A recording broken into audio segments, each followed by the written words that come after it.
In our previous lecture, we discussed the growing ideological conflict of the Cold War.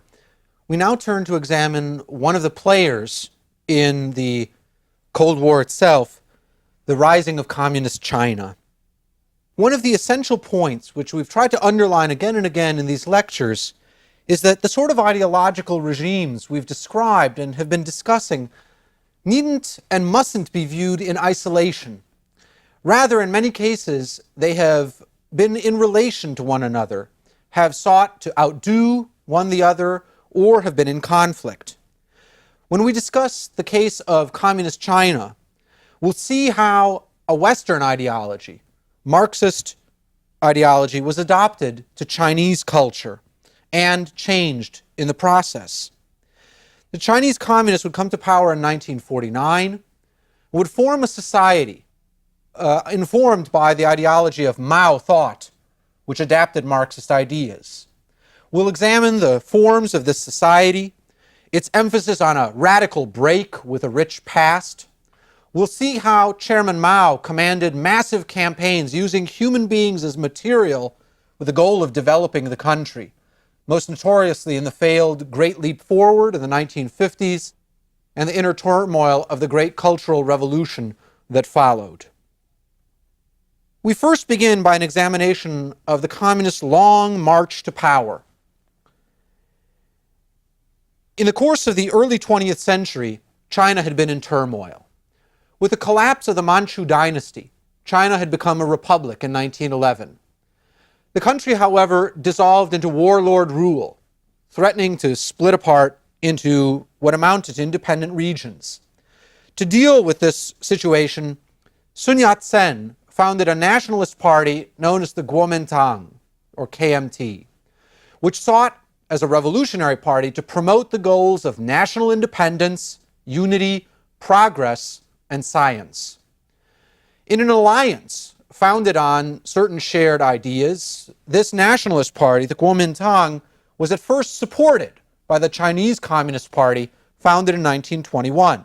In classical Marxist thought, it was thought necessary for a country to move through the stages of revolutionary development, including a stage of bourgeois dominance, before moving to full-fledged revolution, and thus this cooperation was seen as ideologically sensible. But by 1927, these earlier allies had come into conflict. A successor to Sun Yat-sen, General Chiang Kai-shek, attacked the communists, seeing them as a threat to his dominance, destroyed them in Shanghai and in other urban areas where they had their bases. The communists now had to pull back to peasant areas where they sought to build a new base of support. And crucial in this context was an emerging leader of the young communist movement in China, Mao Zedong. He would come to be called the great helmsman of China. Who was this man who would steer his nation? He was born in 1893 in Hunan province, son of a peasant landlord. In his youth, he admired Napoleon. He admired especially Chinese emperors and steeped himself in reading in history. But nonetheless, in spite of this fervent desire for education, he would remain for much of his formative years an outsider due to his rural origins, never able quite to measure up to the educated elites to which he aspired. His independent reading in time spent between schools filled him with an admiration for the concept of a new culture, a modern, transformative culture that was shaping the world and, as he saw it, expressing itself in one particular country at the time, the Soviet Union, the building of a new experiment that he would like to participate in. Mao became a revolutionary activist already from 1911, active in both the nationalist movement, which protested the Paris Peace Conference ending the First World War for what were seen as unjust impositions upon China, and joined the Communist Party. He became the chairman of the Chinese Soviet Republic, established in Jiangxi in 1931, and began to move up through the ranks.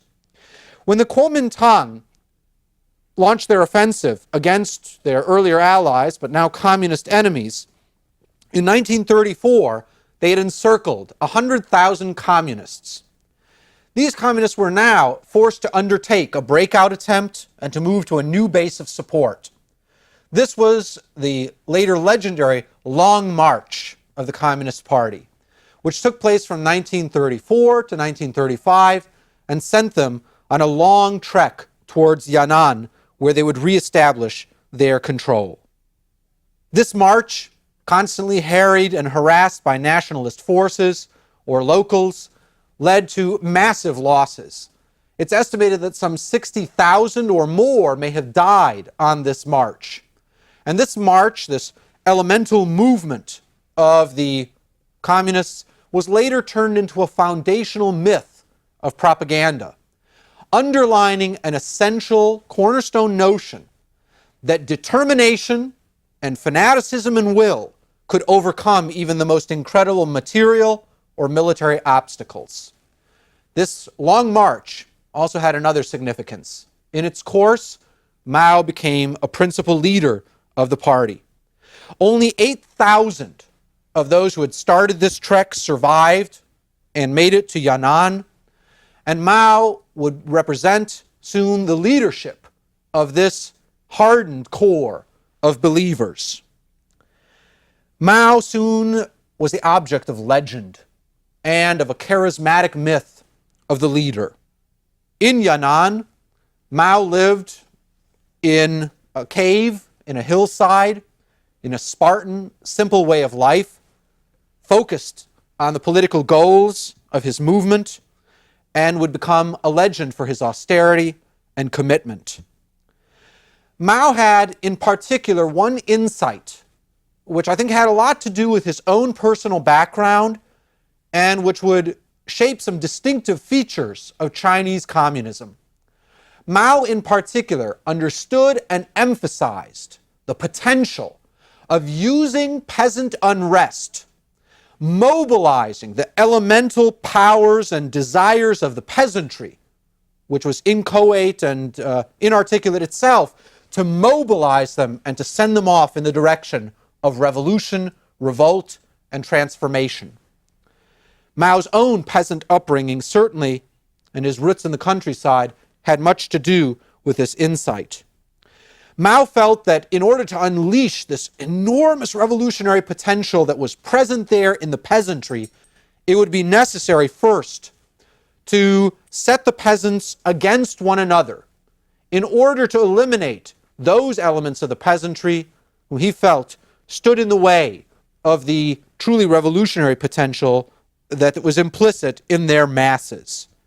In particular, they needed to be directed against slightly richer peasants, those who were denounced as the exploitative landlords.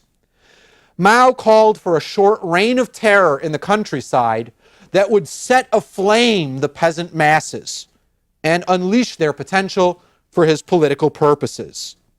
Mao insisted, in one of his much quoted phrases, that revolution was not a dinner party, revolution was not embroidery, revolution was an uprising. And it would involve violence, it would involve upheaval, and this was seen as necessary. We think back to that phrase from the French Revolution of it being necessary to break eggs in order to make an omelet. One hears here the echoes of that earlier revolutionary slogan.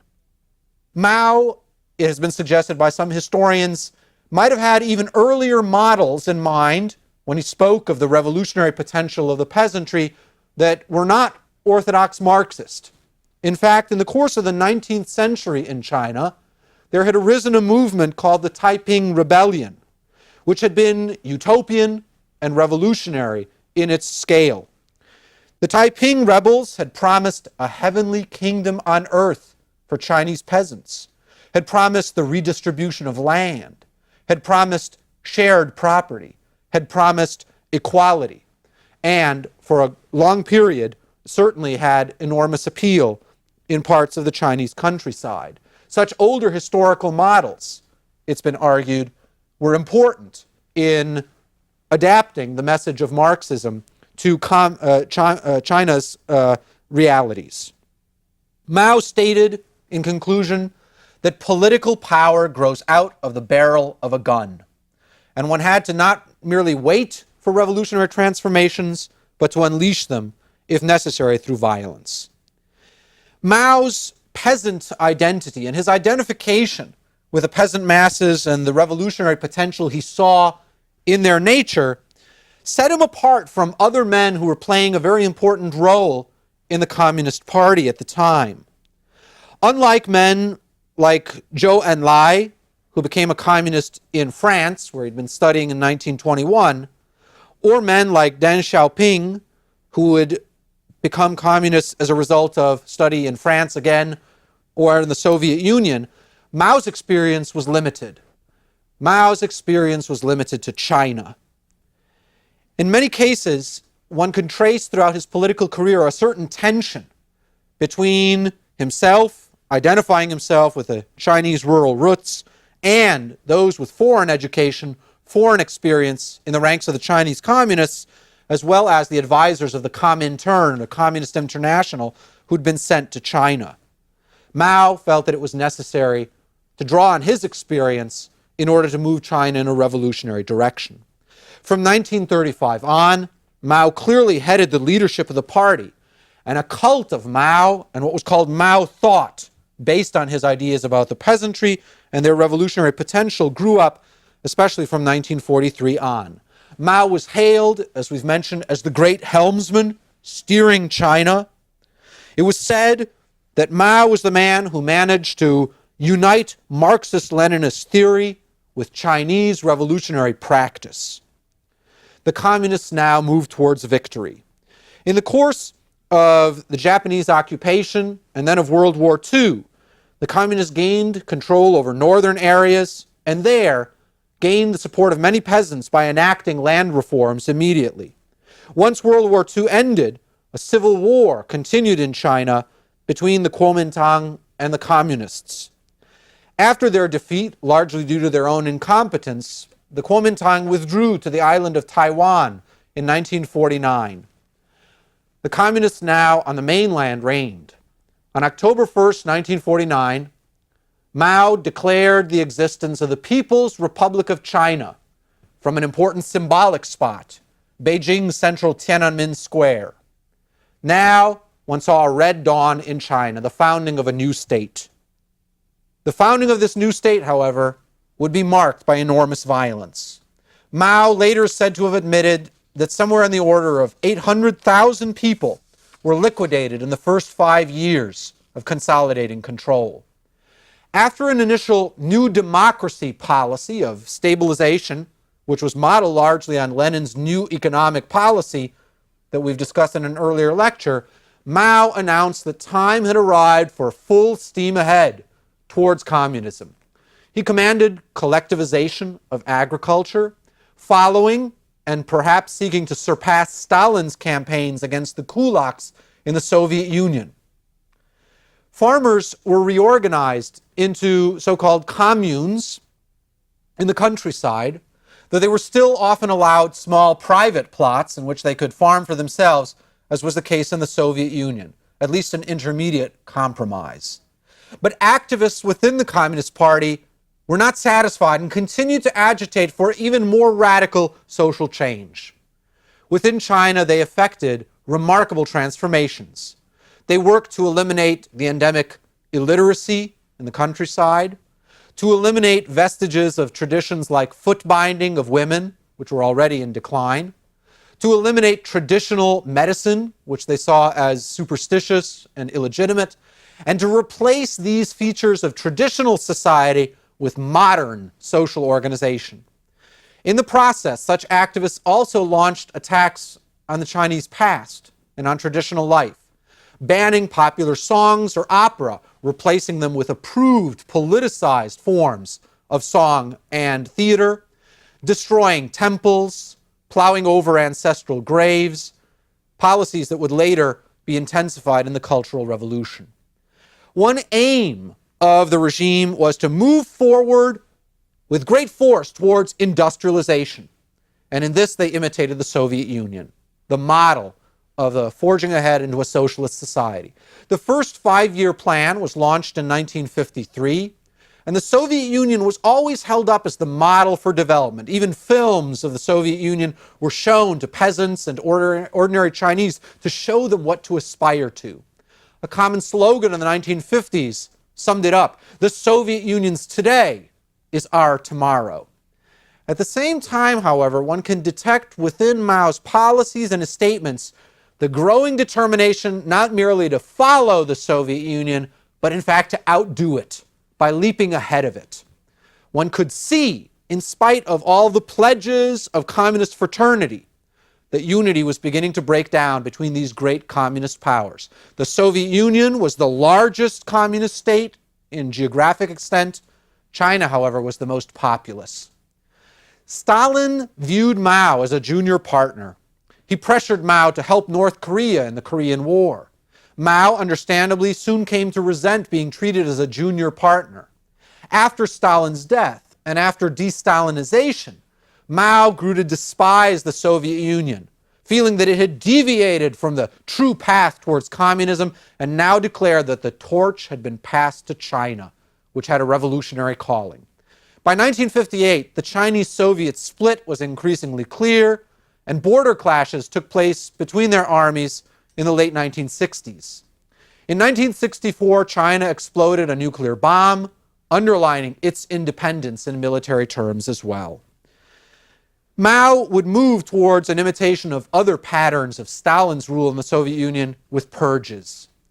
In 1956 and 1957, in what came to be called the 100 Flowers Campaign, Mao first encouraged the blossoming, as it was called, of 100 flowers and 100 schools of thought.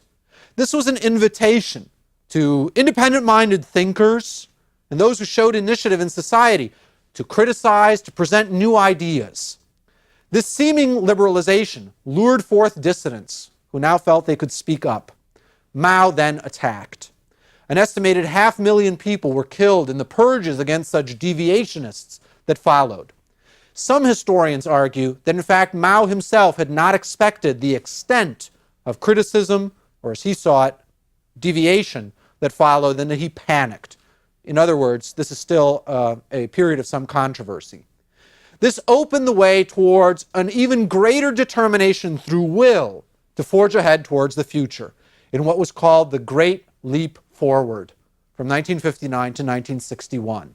The Great Leap Forward was already announced in 1958 as a revolutionizing of the entire country.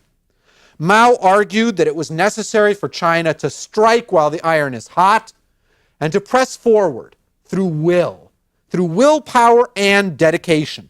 He praised the Chinese as an especially disciplined people who would do as their government demanded. And official slogans promised something in return.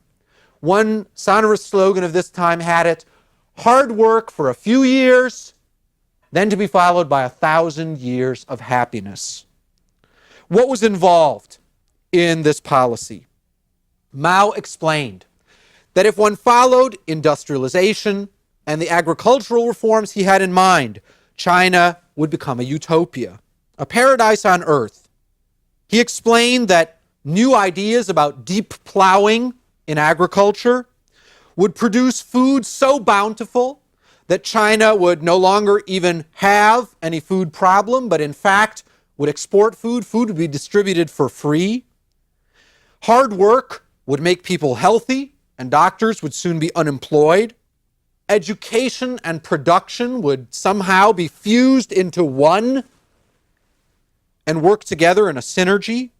Clothes would be free in this abundant state. All would be equal. All would enjoy the benefits of this new quality of life. Others further built on his promises and expanded on them, arguing that ordinary Chinese peasants would soon be living in skyscrapers. Ordinary Chinese people would have airplanes as their mode of transportation. But what was needed, they underlined, was hard work and fanatical self-sacrifice. Workers were to sleep at their machines to fulfill their quotas and to make this plan a reality. Peasants could be expected to sleep in the fields to be able to leap into work from the earliest morning hours. The measures involve the consolidation of collectives into huge, gigantic people's communes, which aim to achieve economies of scale. In these people's communes, it was expected that the peasants and the workers would practice what was called, theoretically, mixed and intensified production. Backyard furnaces, on a primitive enough scale, were supposed to produce steel, even if this meant melting down ordinary household items to produce what was essentially worthless scrap metal. The problems of food in agriculture being eaten by birds of the fields, sparrows, were to be eliminated by a campaign against birds, against sparrows, in order to wipe them out. This turned into an ecological disaster because as these predators on insects were eliminated, the insects proliferated at a horrific rate. Common dining halls were to replace individual households. The fraudulent agricultural ideas of Trofim Lysenko from the Soviet Union, which we'd mentioned in an earlier lecture, were copied and indeed intensified. Deep plowing, which had been hailed as the revolutionary transformation of agriculture, now saw plowing not just a foot into the soil, but 10 feet into the soil. And predictably enough, the result was agricultural disaster. But propaganda announced successes. It was announced that pumpkins of a vast new size were being grown, weighing 132 pounds. It was announced that pigs had been crossbred with cows in order to yield a new dynamic breed. Now, this was the propaganda. The reality was that harvests failed. The Great Famine followed. This has been called the greatest, largest famine in human history. And in some sense, it was perfectly predictable because it matched the pattern of events unfolding in the terror famine of Ukraine in 1932 and 33 in the Soviet Union. By 1960, famine was raging in the provinces and cases of cannibalism were recorded. Dining halls in the communes broke out into food riots. The famine left up to 40 million people dead as a result. The event was denied by the Chinese government, but those who had a chance to travel through the provinces had one particular haunting impression: the silence. The silence in the Chinese countryside of people, animals, all gone. By 1960, the project of the Great Leap Forward was abandoned, but the commune structure would remain in place. The next wave of revolutionary transformation, as it were, to redeem these failures, was called the Great Proletarian Cultural Revolution from 1966 to 1976. Mao, who was already growing old, feared that the revolutionary fervor and determination of China was fading, was slowing. And thus he sought to regain the initiative by encouraging a young generation, those who had been born after the revolution, to move against those whom he saw as the established authorities, party officials, teachers, and elders. These were, in fact, some of his own allies from the route to power. These were now announced to be enemies of the people. In many ways, this is reminiscent of other cases we've seen in this course of dictators moving against their own former allies. They were now suspected of betraying China's revolution, of trying to move the country over to a capitalist road and away from that close future of communism. A smaller group of revolutionary elites around Mao, including his wife, Jiang Xin, supported this campaign, as Mao pledged that it was necessary to set on fire China once again. Young people who were vested with this task were known as the Red Guards. They were organized into Red Guard units, several which were millions strong. They were actually several million strong in extent, organized on military lines. These Red Guards were charged with the duty of purging the party and society. Those who were accused of revisionism, as it was called, or capitalist betrayal, were killed in the millions or sent to Laogai camps for re-education to redeem their potential. Ordinary people were forced to participate in public rituals of self-criticism. These were often called struggle sessions, to show the proper revolutionary consciousness and that they were not deviating. Party General Secretary Deng Xiaoping and other rivals of Mao were purged. campaigns associated with this great proletarian cultural revolution also aimed to eliminate corrupt traces of the past, Western influences, especially in education and in the teaching staff, in books and in old art. Propaganda denounced the four olds: old thought, old culture, old customs, old habits. These were to be obliterated. Mao Zedong's thought was now made obligatory and was emphasized in even more frenetic propaganda than had been the case before. A collection of Mao's sayings, the Little Red Book, first published in 1964, was now hailed as a replacement for traditional laborious education. Everything one needed to know about the keys to the future were there in this book of Mao's sayings.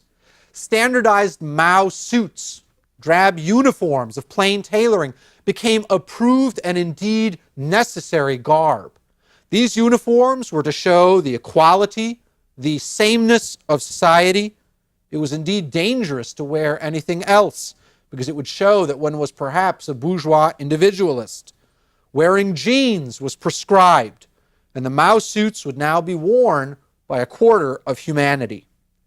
Mao, over time, grew worried that this force he had unleashed, the Red Guards, was starting to go too far, and indeed certain Red Guard units essentially devolved into street gangs and could fight one another. Mao now fell back upon using the army to suppress the Red Guard movement. Mao's own death finally brought an end to the Cultural Revolution in 1976. Mao's personality had done much to shape the regime. At its core had been his overriding conviction of the power of will. Now, this clearly was not orthodox Marxism. Marx had stressed material forces, but Mao had felt that it was necessary to adapt this ideology. Mao, in a chilling quote, at one point praised ordinary people, the Chinese masses, as a beautiful blank page upon which new characters could be written. A new humanity could be formed. Now, Chairman Mao was puritanical in his views in public, but became notoriously indulgent towards himself, especially later in life. In his own train, he would entertain scores of mistresses and would live the good life. He would be called, with a sort of grim joking, by some Chinese, the Red Emperor, mimicking in his luxury and his self-indulgence the emperors of the Manchu period. Mao finally died on September 9th, 1976. Just before he died, in what amounted to his last words, he delivered what was perhaps a verdict on his own rule. His last words, however, were not words of regret or reconsiderations or thoughts of what might have been done differently, but rather his suggestion that the revolution was still unfinished and that it needed to be continued. It needed to be moved forward. After Mao's death, a leadership struggle followed. Deng Xiaoping, who earlier had been purged, and his allies emerged victorious and put Mao's wife and her associates, the so-called Gang of Four, on trial. The results, however, were mixed, even in the aftermath. Though the policies of the government turned in more pragmatic directions after Mao's death in 1976, the communist government was unable to force a break with Mao Zedong and all that he had stood for historically. The communist government still hailed, and still hails, Mao Zedong thought, and claimed that his contributions had outweighed any mistakes that he might have made later in life. What's clear is this, that an honest reckoning with this period, its toll of victims, its triumph of irrationality and pseudoscience, has yet to emerge in China in the fullest sense. Slowly, personal accounts, reconsiderations, and criticisms have been emerging, but an open and honest reckoning in the fullest sense has not yet come to pass. The result is, bizarrely, a case of historical amnesia about some of these darkest periods of Chinese history, and even stranger cultural phenomena we can observe in China today. In China today, cultural revolution propaganda styles are sometimes used for advertisements, for restaurants, or for products, intending to appeal to a nostalgia for these days of revolutionary will and fervor, forgetting their cost. We'll consider in our next lecture a regime, that of Cambodia's Pol Pot and the Khmer Rouge, who would seek quite deliberately to overtake and outdo even Mao's Red China.